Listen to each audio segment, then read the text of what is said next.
আপনারা দেখছেন ২১শে টেলিভিশন। দু একটি বিচ্ছিন্ন ঘটনা ছাড়া শান্তিপূর্ণভাবেই শেষ হয়েছে যশোর, কুমিল্লা, ফরিদপুর, গোপালগঞ্জ, গাইবান্ধা ও ব্রাহ্মণবাড়িয়ায় স্থানীয় নির্বাচনের ভোট গ্রহণ। দুটি পৌরসভা নির্বাচনে ভোট নেওয়া হয়েছে ইভিএমে।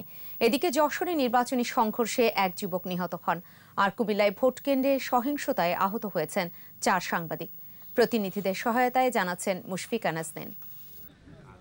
যশোরের বাঘারপাড়া উপজেলার চেয়ারম্যান পদে উপনির্বাচনকে কেন্দ্র করে সহিংসতায় খালেদুর রহমান টিটো নামে এক যুবক নিহত হয়। বুধবার রাতে স্বতন্ত্র প্রার্থী দিলু পাটোয়ারির কর্মী সমর্থকরা বেতালপাড়া বাজারে নৌকা প্রতীকের সমর্থকদের ওপর হামলা চালায়। এ সময় গুরুতর আহত হয় টিটো। পরে তাকে হাসপাতালে ভর্তি করা হয়। সকালে মারা যায় সে। টিটো আওয়ামী লীগ মনোনীত প্রার্থী ভিক্টোরিয়া পারভিন সাথীর সমর্থক ছিলেন। পরিস্থিতি এখন শান্ত এবং নিয়ন্ত্রণে রয়েছে বলে জানান জেলা প্রশাসক ও পুলিশ সুপার।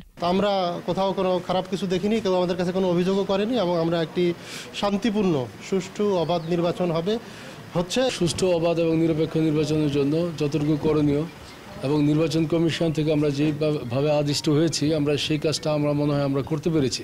এদিকে কুমিল্লার ব্রাহ্মণপাড়া দুলালপুর সরকারি প্রাথমিক বিদ্যালয় কেন্দ্রে সকালে অন্তত 50 জন দুর্বৃত্ত হামলা চালায়। এ সময় 4 সাংবাদিক আহত হয়। তাদের বহনকারী গাড়িও ভাঙচুর করা হয়। উপজেলা স্বাস্থ্য কমপ্লেক্সের চিকিৎসক জানান একজনের অবস্থা গুরুতর। এদিকে 9 বছর পর ফরিদপুর পৌরসভায় শান্তিপূর্ণ নির্বাচন অনুষ্ঠিত হয়। এছাড়া গোপালগঞ্জের মকসুদপুরের কাউন্সিলর পদে ও পাবনার 2 উপজেলার নওগাঁর রানীনগর এবং যশোরের বাঘারপাড়ায় উপজেলা চেয়ারম্যান পদে ভোট গ্রহণ হয়। ব্রাহ্মণবাড়িয়ার বাঞ্ছারামপুর ও গাইবান্ধার পলাশবাড়ী পৌরসভায় এই প্রথম ইভিএমের মাধ্যমে ভোট নেওয়া হয়।